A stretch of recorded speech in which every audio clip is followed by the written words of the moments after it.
Boa noite, irmãos. Vamos abrir a palavra de Deus lá na carta aos Hebreus, capítulo 4, versos de 14 a 16. Historicamente, o mês de outubro é, para nós, presbiterianos, que somos herdeiros da herança reformada, o movimento da Reforma Protestante, nós comemoramos durante o mês de outubro, historicamente falando, o retorno da igreja às Escrituras. E durante esse mês nós estaremos relembrando aqui algumas doutrinas básicas, fundamentais, mas não somente a teoria, mas a praticidade dessas doutrinas. Não adianta nós termos conhecimento doutrinário se essas doutrinas elas não fazem diferença na nossa vida pessoal. Um dos princípios da Reforma Protestante, somente Jesus, somente Jesus, somente Cristo. Não é Cristo mais as obras, não é Cristo mais alguma coisa, não é Cristo mais a igreja, é somente Cristo. Há um só Deus e um só mediador entre Deus e os homens, Jesus Cristo, o homem. Jesus Cristo é tudo para nós. Em Jesus Cristo nós temos todos os tesouros da sabedoria de Deus. Paulo chega a dizer, Cristo é tudo em todos. Quem tem Jesus tem tudo. Quem não tem Jesus não tem nada. E dentro da doutrina de Cristo, da unicidade de Cristo, nós aprendemos sobre os seus 3 ofícios. E esses 3 ofícios de Cristo resumem a sua obra. O primeiro ofício de Cristo é que ele é profeta. Ele é profeta. E o que é que significa isso? É que Jesus Cristo, ele é aquele que nos revela a Deus. Ninguém conhece o Pai senão o Filho. Ninguém conhece o Filho senão o Pai e aquele a quem o Filho quiser revelar.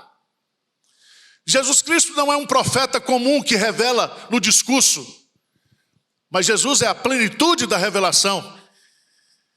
Ninguém conhece o Filho, o Deus verdadeiro, se não for através de Jesus Cristo. Eu sou o caminho, a verdade e a vida, e ninguém vem ao Pai senão por mim. No ofício profético, Jesus nos revela quem é Deus. E nos revela pessoalmente, de tal maneira que a salvação é conhecer Deus na pessoa de Jesus Cristo. Esse é o conceito de vida eterna. Está lá em João, capítulo 17. Mas Jesus também, ele é sacerdote. E se o profeta é aquele que revela Deus para nós, fazendo o caminho, o percurso de Deus para nós, o sacerdote faz o percurso contrário. Ele é alguém que é constituído em nosso favor para compreender os nossos pecados, os nossos defeitos, realizar sacrifício por nós e interceder diante de Deus pelas nossas fraquezas. Então, se o profeta traz a mensagem de Deus para nós, o sacerdote é aquele que leva as nossas fraquezas para a presença de Deus. Mas o terceiro ofício de Cristo é rei. Ele é rei. Toda a autoridade lhe foi dada no céu e na terra. Ele é rei. E a ele foi dado o título máximo de Senhor. E por causa da sua humilhação, ele foi exaltado. E o seu nome está acima de todo nome. E todo joelho se dobrará e toda língua confessará que Jesus Cristo é o Senhor. Esses 3 ofícios de Cristo, eles são transmitidos a nós, de tal maneira que cada crente proclama a Deus. É um profeta de Deus no sentido de pregar a palavra de Deus. Todo crente é um sacerdote, porque por causa da obra de Cristo nós fomos constituídos sacerdotes do Deus vivo e verdadeiro. E é através do sacerdócio que Cristo nos atribui que nós podemos adorar a Deus. Todo crente é um sacerdote. Todo crente pode chegar na presença de Deus através de Jesus Cristo. Mas o que é bonito também é que a Bíblia diz que se com ele sofremos, se com ele padecemos, com ele também seremos o quê? Glorificados. E um dia nós reinaremos com ele.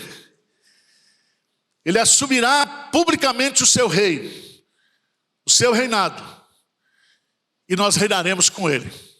Amém? Então, se você estava com autoestima baixa, já começa a melhorar. Se você tem Jesus, você tem tudo. Eu quero enfatizar aqui nessa noite, ter Jesus como nosso sumo sacerdote. O que significa isso? O que significa ser Cristo para mim e para você? Ele ser o nosso sumo sacerdote. Vamos aplicar essa doutrina e entendê-la em Hebreus capítulo 4. Só foi a guisa de introdução, agora que vai começar. Hebreus capítulo 4. Vamos ler juntos, do verso 14 ao verso 16. Vamos juntos? Tendo, pois, a Jesus, o Filho de Deus, como grande sumo sacerdote, que penetrou os céus, conservemos firmes a nossa confissão. Porque não temos sumo sacerdote que não possa compadecer-se das nossas fraquezas. Antes foi ele tentado em todas as coisas, a nossa semelhança, mas sem pecado.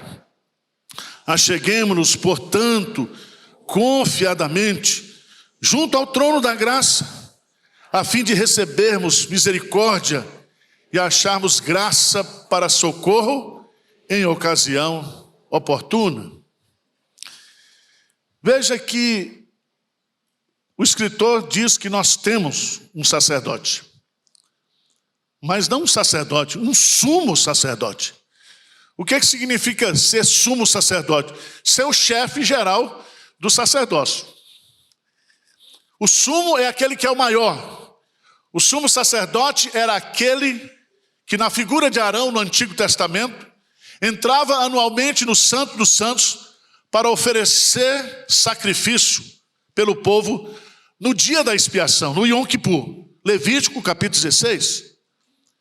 Ele ia lá, e ali ele oferecia o sacrifício, e ele retornava, e ali ele aspergia o sangue do cordeiro sobre o povo, de tal maneira que estava caracterizado por aquele cerimonial, que os pecados do povo foram perdoados, que o cordeiro que foi morto recebeu sobre si a imputação do pecado, recebeu sobre si a ira justa de Deus, e todos os pecados do povo foram transferidos para aquele cordeiro, de tal maneira que ele morreu. E ao morrer, ele propicia a ira de Deus e traz reconciliação e paz no relacionamento do povo com Deus. Então preste atenção, Jesus Cristo fez isso por nós. Ele é o nosso sumo sacerdote, não somente porque ele morreu por nós, porque ele pagou o preço da nossa redenção, porque ele foi a oferta perfeita, estabelecida por Deus, para que nós pudéssemos ter definitivamente o perdão de pecados. Mas não somente isso. O sumo sacerdote, Jesus Cristo, está na presença de Deus agora, na sala do trono.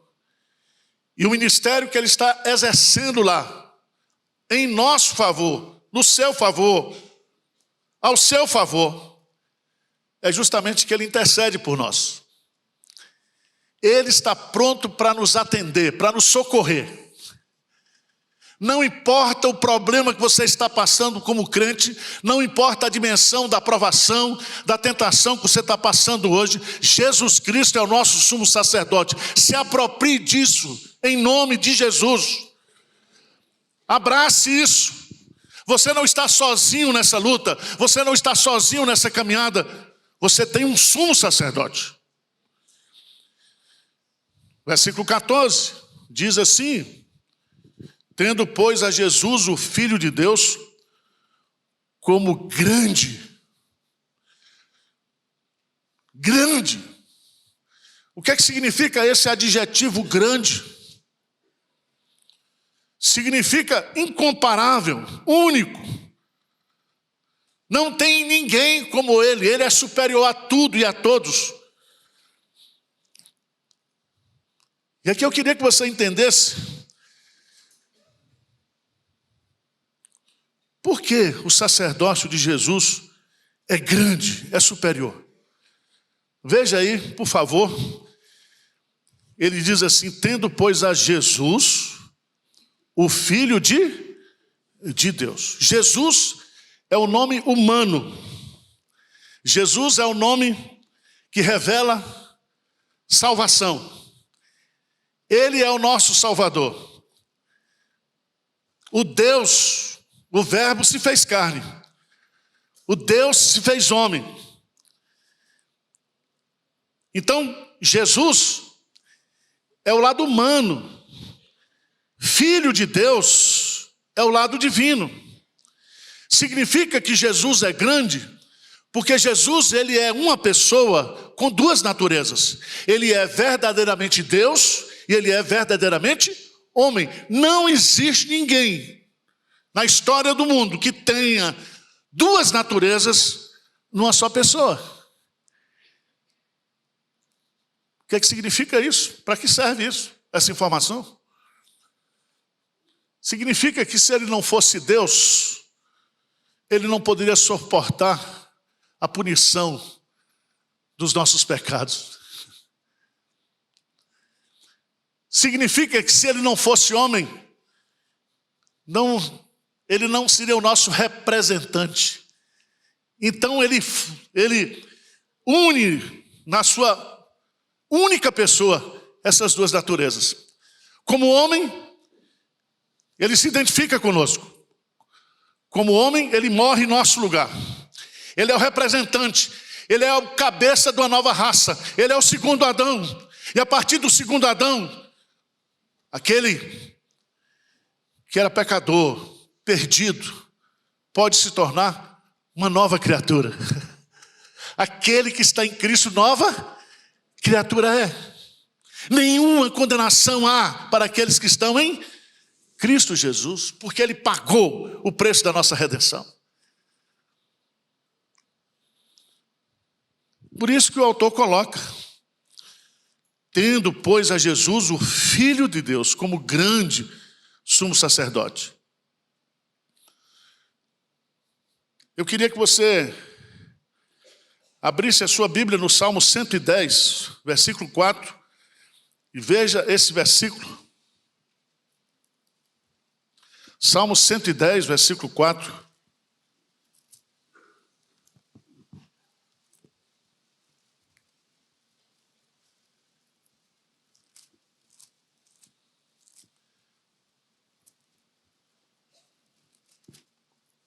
Lê comigo, por favor, bem forte, junto, vamos lá? O Senhor jurou e não se arrependerá. Tu és sacerdote para sempre, segundo a ordem de... Presta atenção que é Deus que está falando. Deus é que está constituindo o Filho Jesus Cristo como sumo sacerdote. Não segundo a origem humana de Arão, mas segundo a origem eterna de Melquisedeque.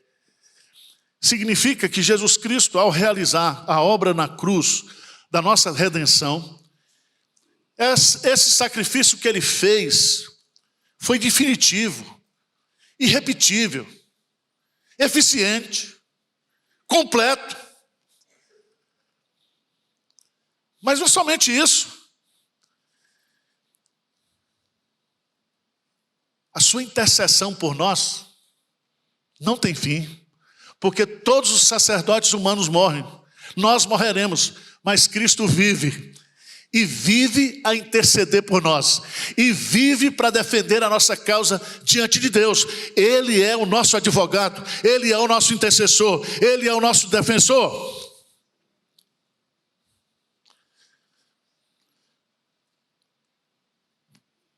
Jesus é superior por causa da sua identidade, da sua natureza. Ele é Jesus, o Filho de Deus.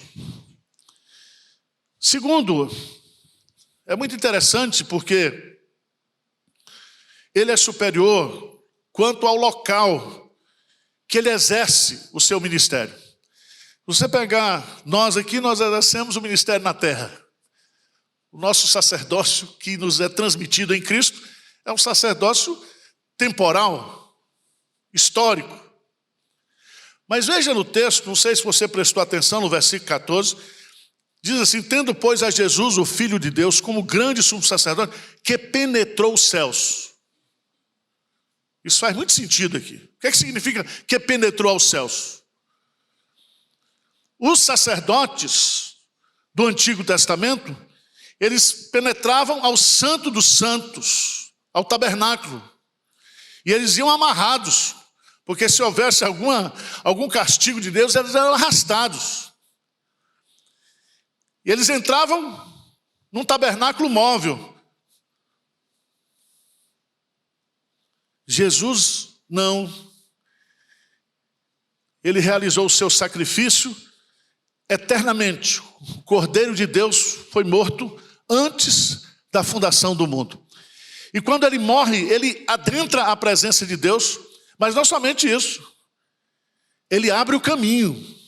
Ele rasga o véu do templo de tal maneira que eu e você, nós podemos, porque ele penetrou os céus e está na presença de Deus, nós podemos entrar na presença de Deus. Louvado seja Deus por isso.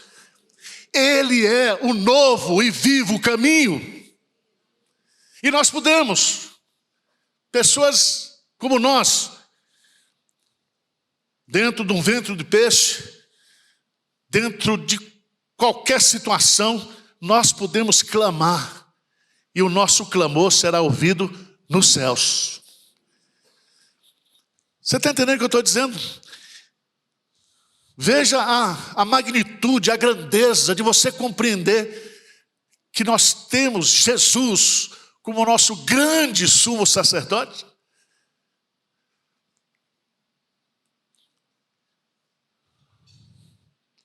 Mas há uma coisa muito bonita aqui. Ele é superior por causa da sua pessoa, da sua identidade. Ele é superior por causa do local onde ministra. Mas ele é superior por causa da sua simpatia conosco. Isso aqui me encanta. Versículo 15, vamos ler. O que é que diz? Porque não temos um sumo sacerdote que não possa o quê? Das nossas fraquezas. Antes foi ele tentado em todas as coisas a nossa semelhança, mas sem pecado. Que coisa linda.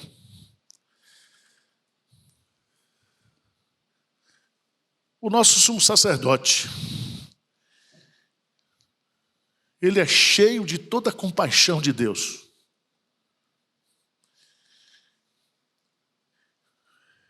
Veja que ele não pode.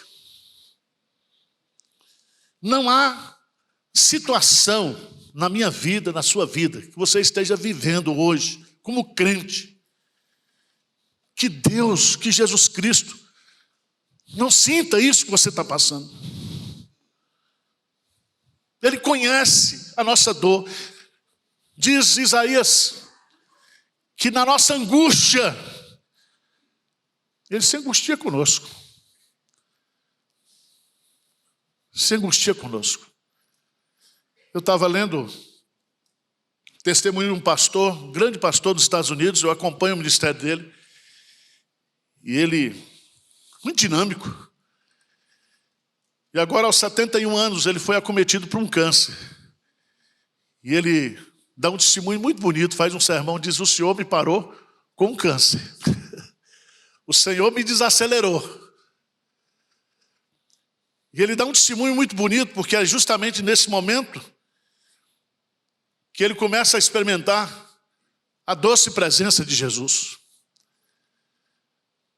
E aqui eu quero falar para aquelas pessoas, para o Zezinho, não sei se ele está assistindo a gente, a Chiprauski e tantos outros, que Jesus está com vocês. Jesus está sentindo o que vocês estão sentindo.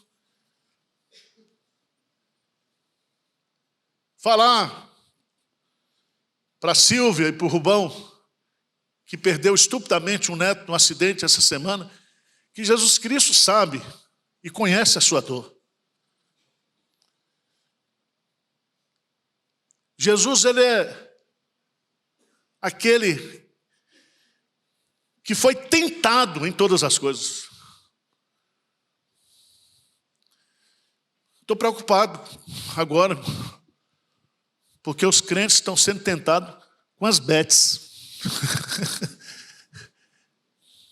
Betes. E aqui na igreja nós temos 3 betes. Tem a Bete Sanaiote, tem a Bete... Só para quebrar um pouco, tá? Porque eu choro, você chora também, aí pronto, vai virar um chororô. Jesus foi tentado em todas as coisas. Porque ele assumiu a nossa natureza. Jesus teve vontade de desistir.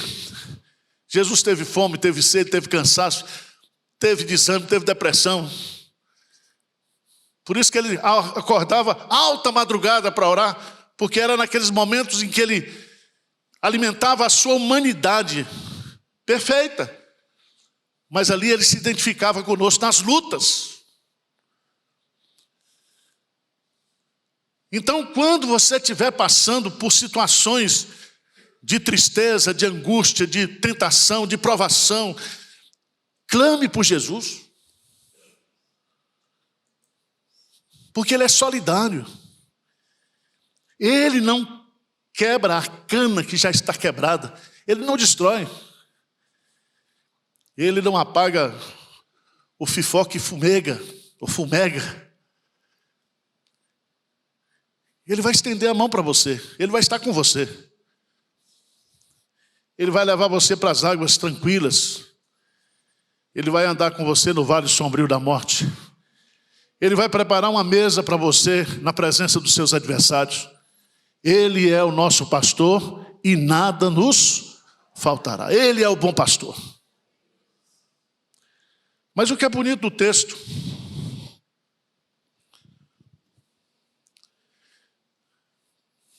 ele é grande porque ele é acessível. Porque tem gente que é grande e é inacessível. Concorda comigo? Ou pensa que é grande. Mas Jesus, sendo Jesus, o Filho de Deus, o Rei dos Reis, o Senhor dos Senhores, Ele é nosso Pai.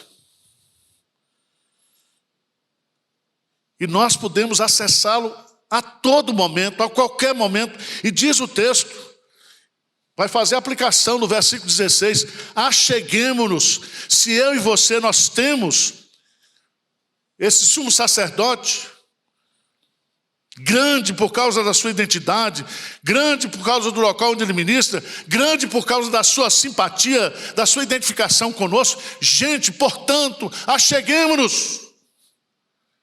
Hoje à noite é hora de você achegar. Hoje à noite você vai celebrar a ceia do Senhor, você vai lembrar e comemorar o sacrifício que Ele fez por mim e por você. E diz assim, acheguemo-nos, portanto, é a conclusiva. Mas achegamos como? Confiadamente, com fé. Junto ao trono da graça. Não é o trono do juízo. É o trono da graça. Se o trono é da graça, a graça reina. Se Se o trono é da graça, a graça é o manancial onde nasce todas as bênçãos de Deus. Graça, paz, alegria, santidade, tudo procede da graça. Ele é o rei. Ele é o sumo sacerdote, está aqui pronto nesta noite. Se você se achegar a ele, confiadamente, você vai receber o quê? A fim, com o propósito de recebermos o quê? Misericórdia. Você não vai receber julgamento. Deus não vai falar para você, por que você pecou? Por que você está nessa... Não, Deus vai dizer, vem cá, filho. Cabe a você fazer besteira, cabe a mim perdoar você, restaurar você, colocar você de pé, cuidar de você. Ele diz, a fim de recebermos misericórdia e acharmos o quê? Graça. Irmãos, é tão difícil achar graça. Não rir. Encontrar graça. A gente só encontra crítica, juízo. E se você está passando por uma situação difícil, você vai encontrar amigos como os amigos de Jó, que vão fazer teologia do seu sofrimento. Mas quando você chega diante do trono da graça, cujo sumo sacerdote é Jesus, você vai achar misericórdia e graça. E você vai voltar para casa hoje perdoado, restaurado, animado, porque Jesus está aqui e Jesus quer socorrer você aqui nessa noite. Ele diz assim, acharmos graça para o quê? Socorro em ocasião o quê? Oportuna. Meus amados irmãos, todo mundo sabe que quando a gente está precisando, tem um tempo. Jesus disse que nós devemos vigiar e orar para não entrarmos em... O que significa entrar em tentação? Entrar em tentação, o diabo vai tentando você. Vai tentando você. Vai tentando você. Mas chega uma hora que ele investe, como investiu em Jesus no Getsemane, para que ele desistisse.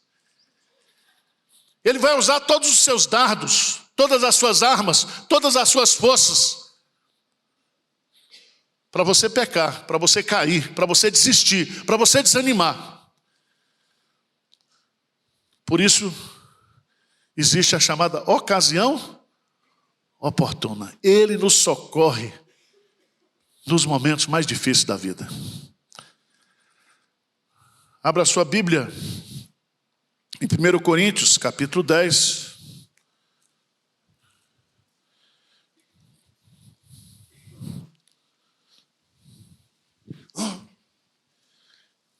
Versos 12 e 13, vamos juntos? Bem forte, que aqui diz, 1 Coríntios 10, 12 e 13, que aqui diz?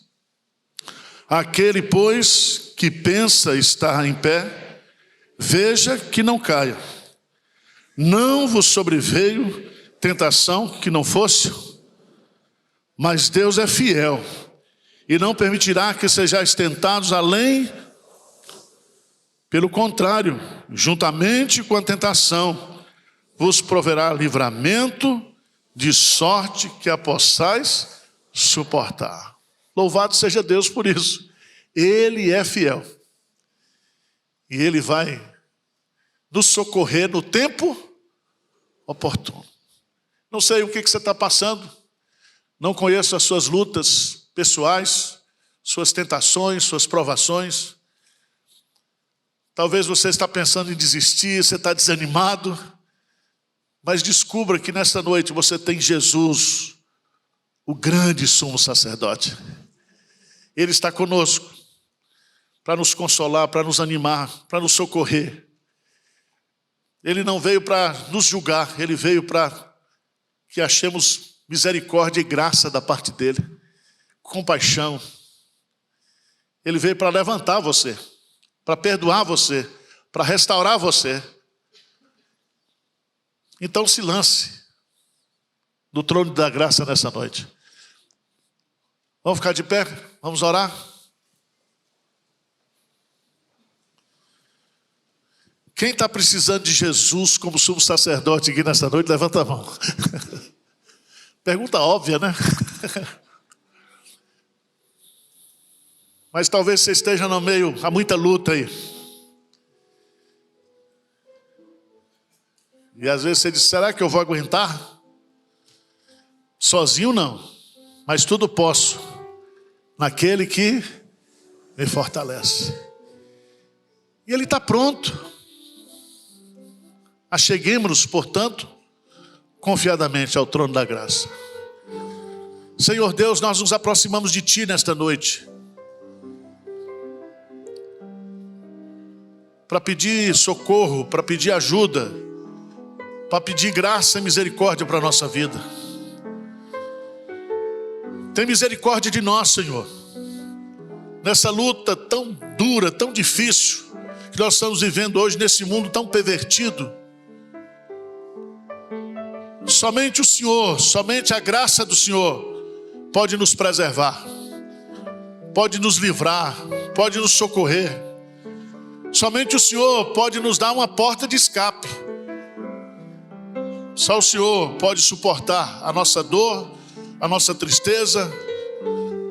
Só o Senhor pode batalhar por nós essa batalha tão dura, tão difícil. Então venha tratar o nosso coração, a nossa mente aqui nessa noite. Venha restaurar a nossa alegria, o nosso prazer, a nossa satisfação. Que nós possamos encontrar em Ti nessa noite deleite. Que nós possamos encontrar em Ti um pouco de bálsamo e um pouco de mel. Venha adoçar a nossa vida, Senhor. Venha trazer satisfação, prazer. Não estamos pedindo ausência de problemas. Estamos pedindo força da Tua graça. Força na certeza de que o Senhor está conosco. E que nós vamos enfrentar tudo e vamos vencer tudo. Porque o Senhor é o nosso defensor. Venha perdoar os nossos pecados aqui nessa noite. Venha tratar a nossa vida espiritual, a vida de cada irmão que está aqui, a vida da Igreja Presbiteriana de Pinheiros. Trate os nossos pecados, ó Deus. Perdoa-nos. Dá-nos arrependimento, convicção, santificação. Não permitas, Pai, que Satanás ache brecha na nossa vida para nos destruir, para nos prejudicar espiritualmente. Ajuda-nos, abençoa-nos, consola-nos, conforta-nos nessa noite. Em nome de Jesus. Amém.